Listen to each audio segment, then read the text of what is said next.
forces to the second, the Chancellor of KNUST, Chairman of the University Council, Council members, the Vice Chancellor, faculty members, other VCs and registrars present, provosts of colleges and schools on campus, graduates, parents and family members here, our friends from the media. Coming after so many requests have been made, there's an expectation that you respond. But when the Chancellor speaks, the Minister hears.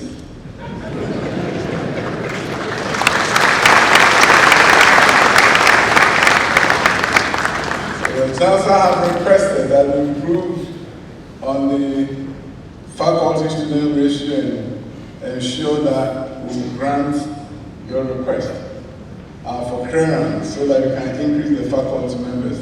Nana Chancellor, our government is going to work on it and respond to your request.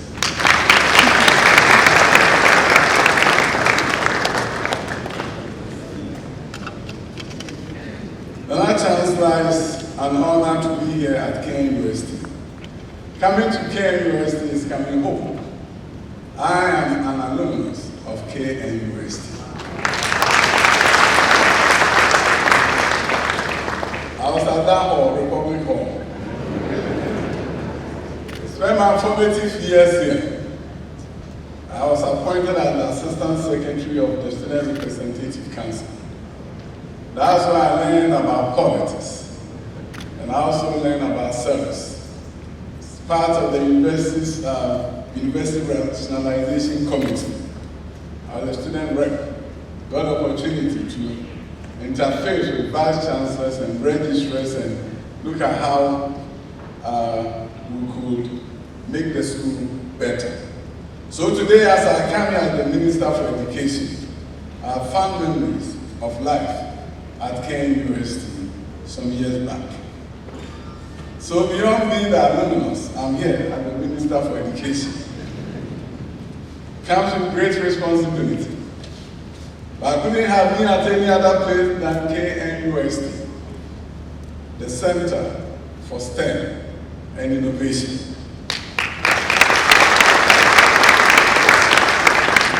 Behind the fourth industrial revolution, our world is changing.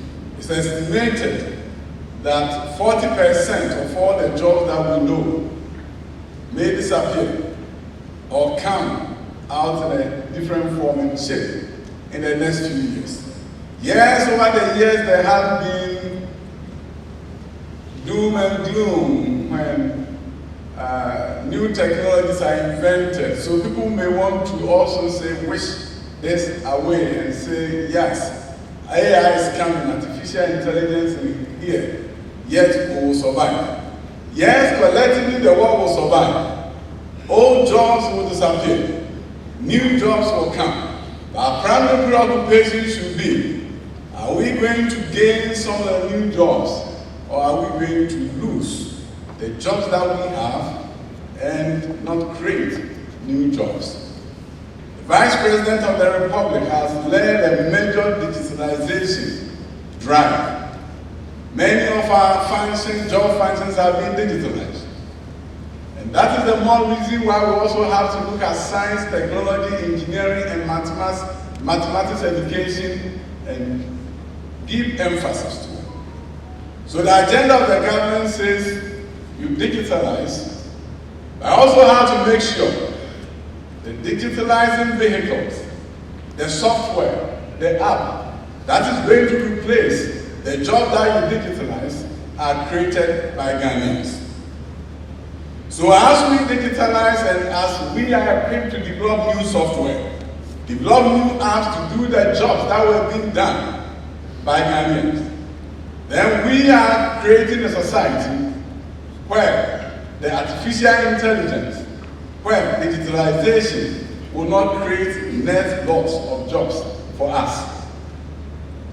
This government after assuming office, decided to make education our major focus. I'm proud to be the Minister for Education, but I get all the attention. I had an interview recently, and we're talking about all the great things the government has done in education, the STEM schools that we have built, the new science lab that we built in existing schools, and new schools that are fully equipped. And the reporter said, how come you get everything? And as I get everything, because the future of Ghana depends on how well we execute education. So Kwame Nkrumah University of Science and Technology, the government applauds you for all the innovations and the great things that you have done, the great awards that you have received. I sat here and hearing the Vice Chancellor speak about the great accomplishment of the institution of our students, and I was so proud to be an alumnus of KNUS. See, there's a university whose function I attend frequently. And whenever I go there, they want to let me know they are the premier university.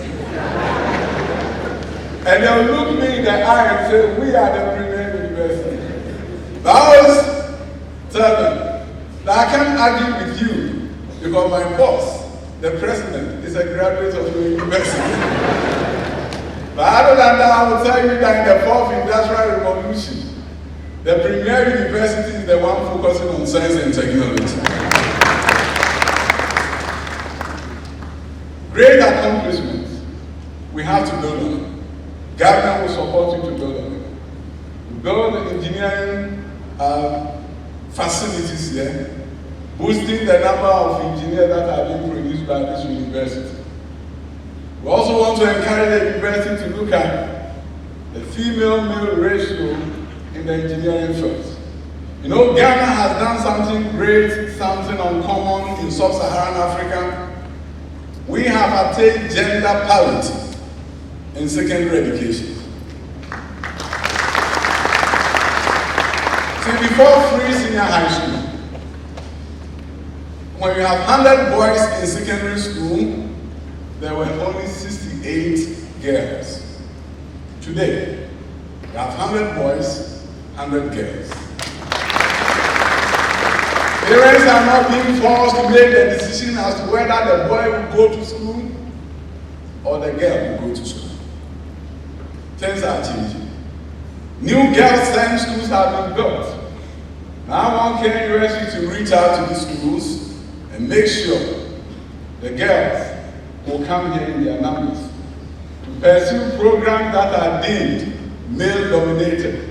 I believe our young men and women can compete and win together, not to the disadvantage of any one of the groups. But girls have been consigned to their fate in home economics, not a bad thing. But if it's good for the girls, it should be good for the boys. And if you look at the fact that at this university, about the last few years, maybe the figures have improved. It used to be about 13% of our young women who were enrolled in engineering programs. Even with giant strides made, we still have a great gap. And that gap must be bridged. And we are going to support you to improve the number of students from our girls' schools that will perform STEM-related courses. Nana Chancellor, the government is aware that we need to improve tertiary education. We need to ensure that we grow our gross tertiary enrollment ratio. We have an agenda that by 2030, we must have a gross tertiary enrollment ratio of 40%. Now we are about 22%. So a lot of work needs to be done. And how do you grow tertiary enrollment if you do not grow your secondary enrollment?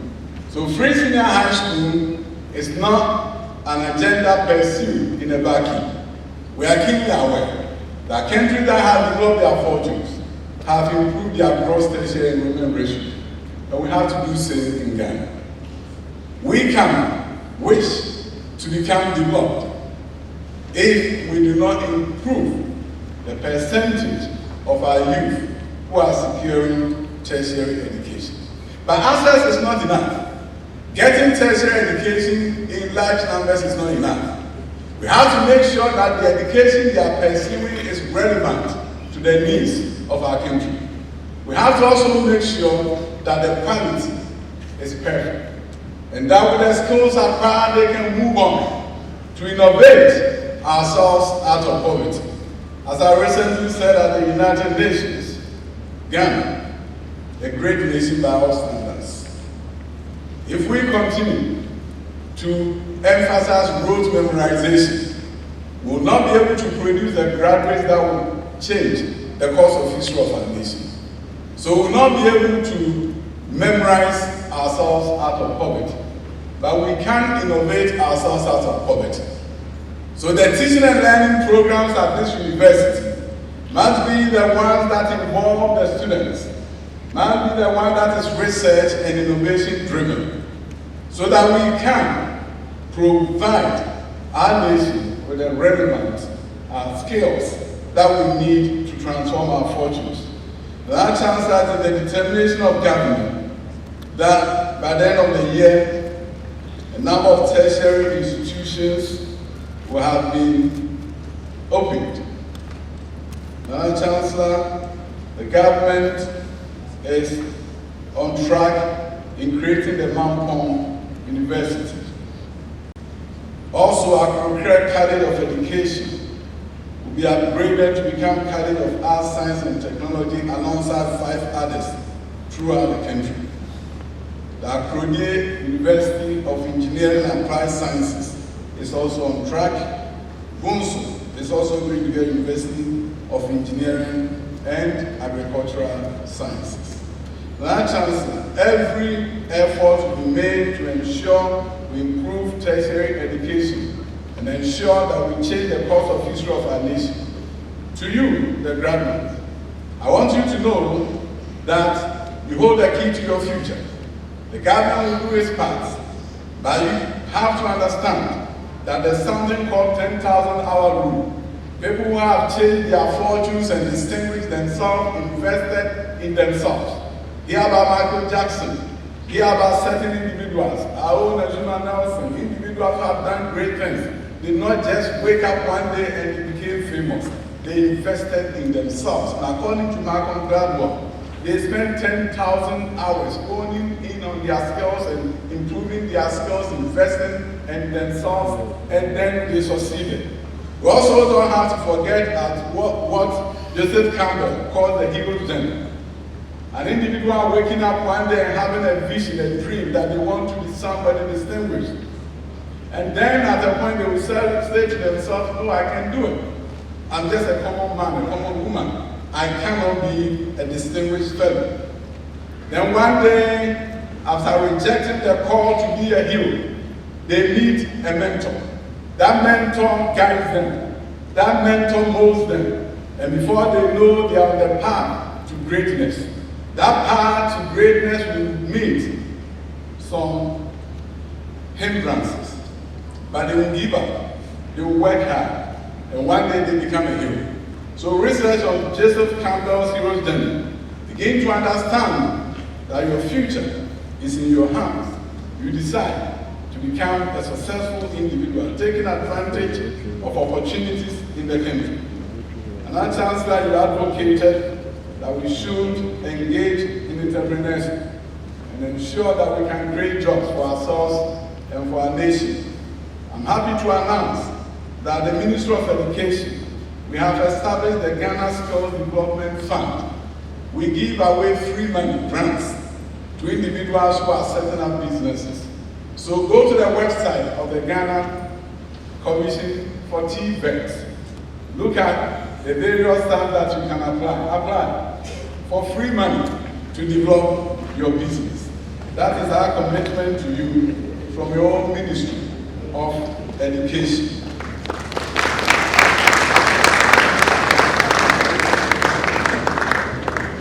So graduates, the journey for some of you had already begun. You're already in gainful employment. You have come to enhance your skills. For some, you are going to begin an adventure. An adventure sometimes to the unknown. But I want to tell you that if you focus and you are determined, you will succeed beyond your wildest imagination. It may be time that you may ask yourself, how did I get here? And you will respond, you got there by fierce determination to succeed. For those of you who have come from families that are not so much privileged, understand that some of us were just like you. And today I'm in front of you. I always say that my mom didn't go to school, my dad didn't go to school, but I'm the Minister for Education. So if that is not right, nothing else can be. I almost didn't go to high school because my dad didn't have 40 cedis to go and pay my deposit to Janchi Prabhu. My younger brother had a dream. I allowed the family to sow his pay so that I can go and pay my deposit. Went to the farm to harvest some plantains, sell it, so that I can buy my uniform. And I'm here today. So, brother, understand that when there's a will, there's a way. Now we, the politicians, will tell you the sky is falling, everything is so bad. We'll describe the picture to you, we call this slash and burn politics. Want to make our opponent look so bad. And some of you are sitting there and saying, oh, the country, oh boy, nothing good is happening. And because of that, you may not even put your CV together to apply for a job. Because we are telling you there's no better thing happening in the country. I'm a politician, but sometimes be careful listening to us. Because slash and burn politics will kill you. You believe us, check your facts. Make sure you don't believe everything that we say. Do your research.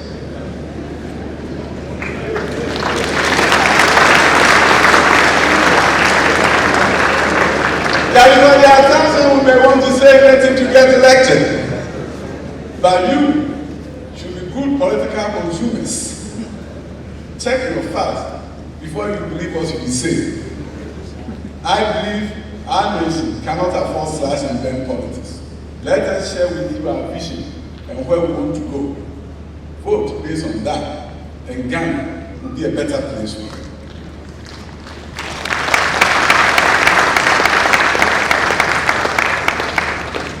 I want to use this occasion to congratulate you on behalf of the President of the Republic and to let you know that the better days of our nation is ahead of us and not behind us. We may not be where we want to be, but we are not where we used to be. Together, we'll create a better nation for this present generation and for the future generation. Our generation cannot sit here, fold our arms, and do what Americans call a pity party. Pity party. Pity yourself as a nation. In the process, you hold some party, get something to drink, to forget the pity. And then you go to sleep. You wake up, go through that cycle. We cannot afford that. We can't change the course of history of this country. With your fear and determination, Ghana will be a different nation. Congratulations. Thank you very much, Honorable Minister.